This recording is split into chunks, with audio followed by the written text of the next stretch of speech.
حضرات، اب میری فہرست سے آپ بخوبی واقف ہیں.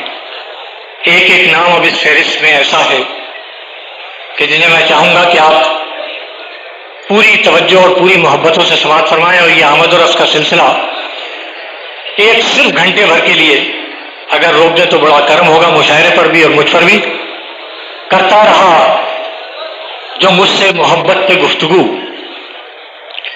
کرتا رہا جو مجھ سے محبت پہ گفتگو، اٹھ کر گیا تو جنگ کا اعلان کر دیا.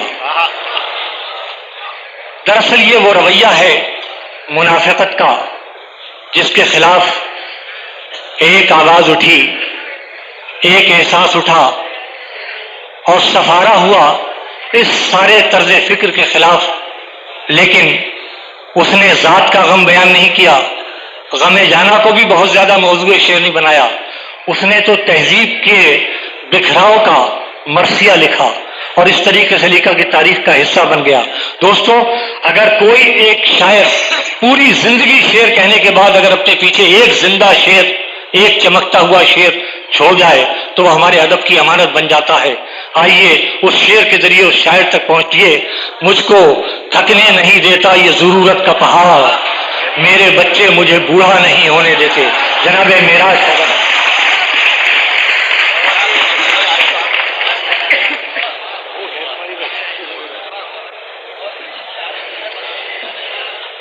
دوستو، جس حوالے سے وسیم بھائی نے میرا تعارف کرایا ہے، یہاں سے گفتگو شروع کرتا ہوں کہ محبتوں کے ہنر کو ترس گئے ہم لوگ، محبتوں کے ہنر کو ترس گئے ہم لوگ، رہے بھی گھر میں تو گھر کو ترس گئے ہم لوگ، رہے بھی گھر میں تو گھر کو ترس گئے ہم لوگ.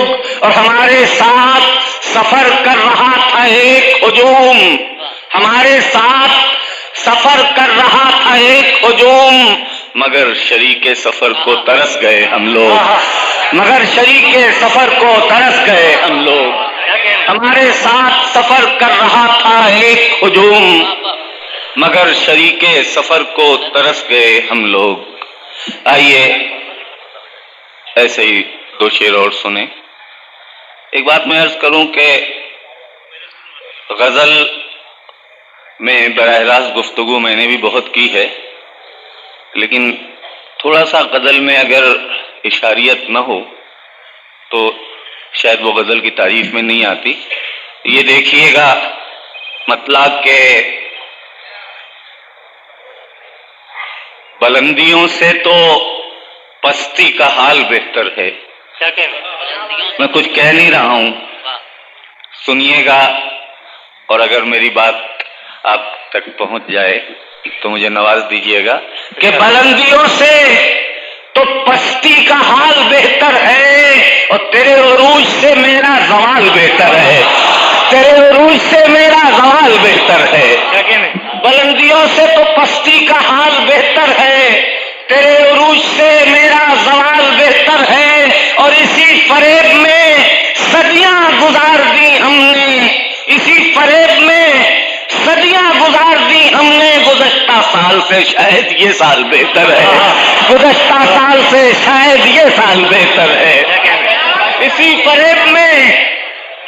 فریب میں صدیاں گزار دی ہم نے، گزشتہ سال سے شاید یہ سال بہتر ہے، گزشتہ سال سے شاید یہ سال بہتر ہے. یہ دو شعر بھی اور سن لیں حضرات. مجھے خوشی ہے بلکہ فخر ہے آپ پر کہ آپ ایسے شعر بھی سن کے داد دے رہے ہیں جن میں کوئی بہت بلند آہنگ میں بات نہیں کی گئی ہے، مگر اہل اندور کی ادب نوازی کا میں ہمیشہ سے قائل رہا ہوں، اور معراج نوازی کا بھی. سنیے مطلع برائے مطلع سن لیں. شعر شاید کسی کام کا ہو کہ سفر میں اب نہ کریں گے قیام سوچتے ہیں، سفر میں اب نہ کریں گے قیام سوچتے ہیں، یہ اور بات کہ ہم گام گام سوچتے ہیں، یہ اور بات کہ ہم گام گام سوچتے ہیں۔ اور اب صاحب اپنے اجتماعی رویے کی طرف توجہ دیجیے۔ ہم صدیوں پرانی تاریخ پلٹ کے اور نہ جانے کون کون سے حساب برابر کرنے میں لگے ہوئے ہیں۔ من حیث القوم، میں کسی ایک فرد کی بات نہیں کر رہا ہوں، اور ملک کہاں جا رہا ہے۔ میرا شعر سننے کے بہت سی اور بھی باتیں ہیں سوچنے کے لیے، بہت سی اور بھی باتیں ہیں سوچنے کے لیے، مگر یہ لوگ تو بس انتقام سوچتے ہیں، مگر یہ لوگ تو بس انتقام سوچتے ہیں۔ بہت سی اور بھی باتیں ہیں سوچنے کے لیے، بہت سی اور بھی باتیں ہیں سوچنے کے لیے، مگر یہ لوگ تو بس انتقام سوچتے ہیں۔ سفر میں اب نہ کریں گے قیام سوچتے ہیں، یہ اور بات کہ ہم گام گام سوچتے ہیں۔ ایک مطلع اور دو شعر میں آپ کو سناؤں گا، مگر اس سے پہلے ادھر ایک یہ تازہ غزل میں نے کہی ہے جو بالکل ایک الگ لہجہ ہے اس کا، اس کے لیے میں دو شعر سنا دوں۔ کچھ ایک عجیب سا احساس عمر کے ساتھ جاگا ہے۔ دو شعر یوں ہیں کہ تیرا فلک تیری زمین میں کچھ نہیں، تیرا فلک تیری زمین میں کچھ نہیں، تو ذرے ذرے میں مکی میں کچھ نہیں، تو ذرے ذرے میں مکی میں کچھ نہیں۔ اور یہ استفادہ کیا حضرت علی کے قول سے کہ ٹوٹے ارادے جب میرے جانا تجھے، ٹوٹے ارادے جب میرے جانا تجھے، اب آ گیا مجھ کو یقین میں کچھ نہیں، اب آ گیا مجھ کو یقین میں کچھ نہیں۔ دوستو اب اسی تناظر میں یہ مطلب اور تین چار شعر سن لیں کہ دوستی ظاہری اخلاق میں کیا ڈھونڈتا ہے، اور اب اندور والوں کی طرح شعر سنیں۔ دوستی ظاہری اخلاق میں کیا ڈھونڈتا ہے، دل میں روشن ہے دیا تاک میں کیا ڈھونڈتا ہے، دل میں روشن ہے دیا تاک میں کیا ڈھونڈتا ہے۔ یہ اچھا مطلب تھا مگر آپ نے اتنی اچھی داد نہیں دی۔ خیر، دوستی ظاہری اخلاق میں کیا ڈھونڈتا ہے، دل میں روشن ہے دیا تاک میں کیا ڈھونڈتا ہے، اور دل کی گہرائی میں تو نے کبھی جھانکا ہی نہیں، میں یہی ہوں مجھے آفاق میں کیا ڈھونڈتا ہے۔ دل کی گہرائی میں تو نے کبھی جھانکا ہی نہیں، دل کی گہرائی میں تو نے کبھی جھانکا ہی نہیں، میں یہی ہوں مجھے آفاق میں کیا ڈھونڈتا ہے، اور میں کہ ایک لمحے موجود ہوں پہچان مجھ کو تاریخ کے اوراق میں کیا ڈھونڈتا ہے، مجھ کو تاریخ کے اوراق میں کیا ڈھونڈتا ہے، میں کہ ایک لمحے موجود ہوں پہچان مجھ کو تاریخ کے اوراق میں کیا ڈھونڈتا ہے۔ اور یہ راج سے جڑا ہوا شعر کہ تیری ہر بات میں سازش، تیرے ہر لفظ میں جھوٹ، تیری ہر بات میں سازش، تیرے ہر لفظ میں جھوٹ، تو خود زہر ہے تیری آنکھ میں کیا ڈھونڈتا ہے، تو خود زہر ہے تیری آنکھ میں کیا ڈھونڈتا ہے، دل میں روشن ہے دیا تاپ میں کیا ڈھونڈتا ہے۔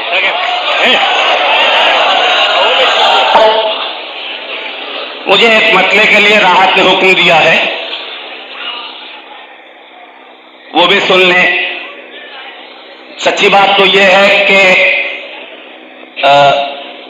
مجھے شعر پڑھنے میں وہ کیفیت نہیں محسوس ہو رہی ہے جو ہمیشہ اندور میں میں محسوس کرتا تھا۔ پھر بھی یہ مسئلہ سن لیں، مگر ایک بات کی وضاحت کر دوں کہ اس مسئلے کا میری ذاتی زندگی سے کوئی تعلق نہیں ہے۔ میں بکھرتے ہوئے سماج کا مشاہدہ کرتا ہوں، ٹوٹتے ہوئے بکھرتے ہوئے خاندانوں اور گھروں کا مشاہدہ کرنے کے بعد یہ مطلب میرے ذہن میں آیا، وہ میں عرض کر رہا ہوں، اور اگر آج کے عہد کی تلخ سچائی ہو تو مجھے نواز دیجیے گا کہ لہو کا رنگ بھی مہندی کی بو نے چھین لیا.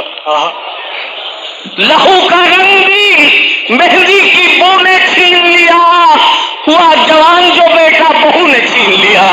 ہوا جوان جو بیٹا بہو نے چھین لیا. لہو کا رنگ بھی مہندی کی بو نے چھین لیا.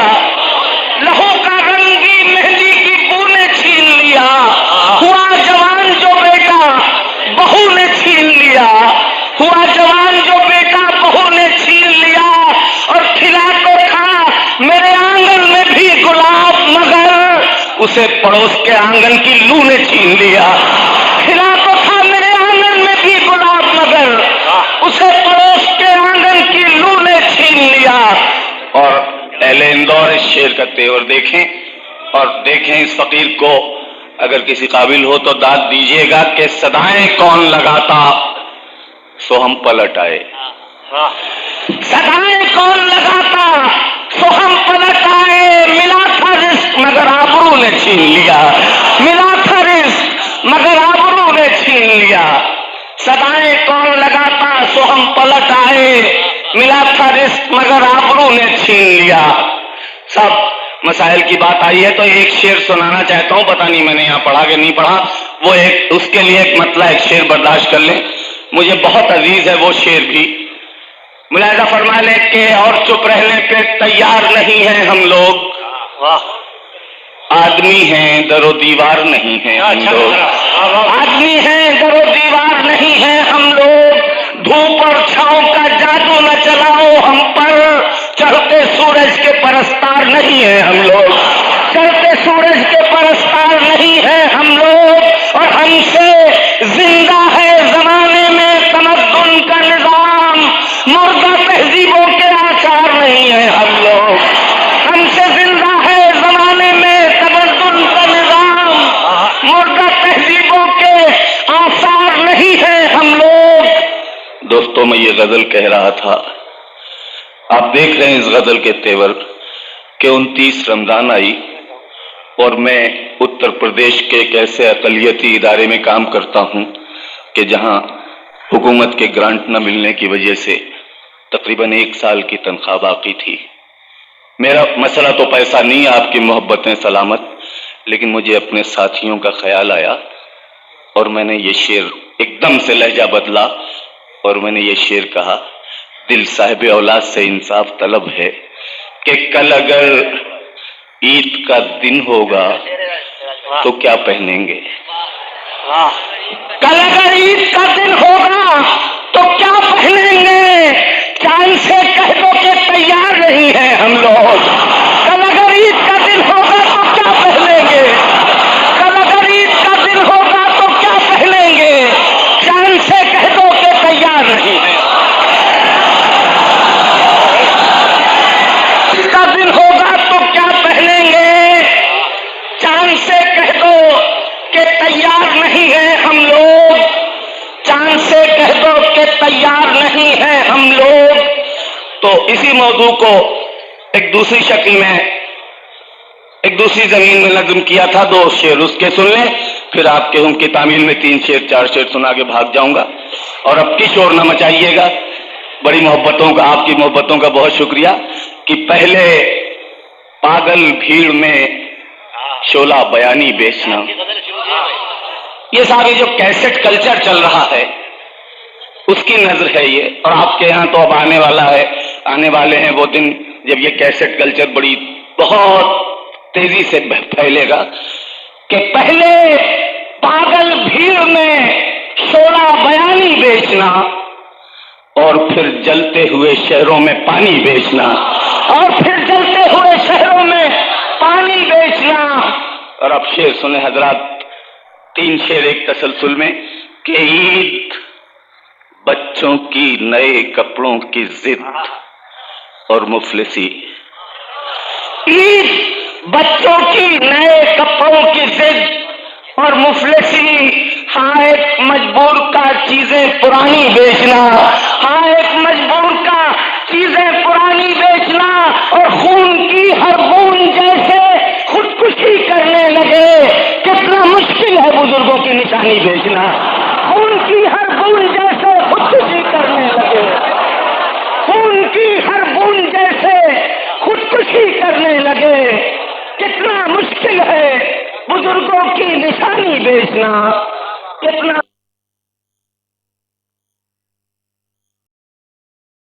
اللہ کہ ہم یوں بھی شعر کہتے ہیں کہ تلسی داس سے استفادہ کر کے یہ مطلع کہا تھا کہ کبھی کسی کو جو ہم نے زبان دے دی ہے، یہ بری بات نہیں ہے کہ کسی ایک زبان کے بڑے ادب کو دوسری زبان میں منتقل کیا جائے اپنے طور سے، کبھی کسی کو جو ہم نے زبان دے دی ہے تو اپنا قول نبھانے میں جان دے دی ہے، تو اپنا قول نبھانے میں جان دے دی ہے۔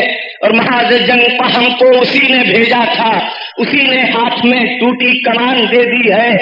اس میں ایک شعر ہو گیا تھا، سنیے گا حضرات، کہ ہماری زندگی کی ابتدا کان میں اذان کی آواز سے ہوتی ہے اور انتہا نماز جنازہ پر۔ سنیے گا کہ وہ باز گشت رہی آخری نماز تلک، وہ باز گشت رہی آخری نماز تلک، یہ کس نے کان میں میرے اذان دے دی ہے، یہ کس نے کان میں میرے اذان دے دی ہے۔ اور دیکھیے گا وطن سے محبت کا جذبہ کہ وطن کی خاک تھی مٹھی میں، یوں لگا مجھ کو کسی نے خدا نے مملکت دو جہان دے دی ہے۔